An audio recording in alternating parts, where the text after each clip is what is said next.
Ano ho ang nangyari nung, parang ganito ho ang inabot nitong bahay na to, mga bahay na to? Kasi malakas yung lindol, ma'am. Aha. Tapos ako, kumuha ako ng sipos ko sa esquina Pulang Bato. Oh. Wala pang alas 10. Wala pa alas 10, opo. Pagkuha ko, kilo-kilo ko doon sa amin. Opo. Tapos, pagtapos ng kilo-kilo, isinunog ko sa rep. Mamaya, naglingkod ako sa motor ko. May sumabog sa ilalim. May parang pumutok. Sa ilalim. Tapos, pagtingin ko sa ibang unit, gumano na. Bumagsak na. Oo. Oh, ito tinitingnan ko nga. Sabi niyo po dito ba may mga nasawi ho dito? Oh, may nasawi. Yung Pamilya din ba?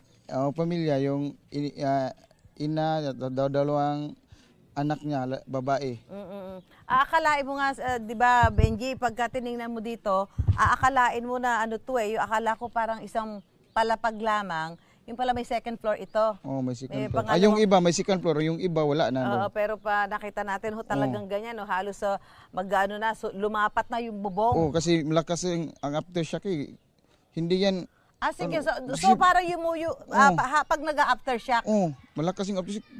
Bumababa siya ng bumababang ganon. Oo, so yung mga nakatira ngayon dito ay nandyan muna sa labasan, Benji. Oh, nasa labas, nasa court. Ang yung iba, kagabi, dalawa na kaming gabi, doon kami sa Barangay Kayang sa sa highway na natutulog.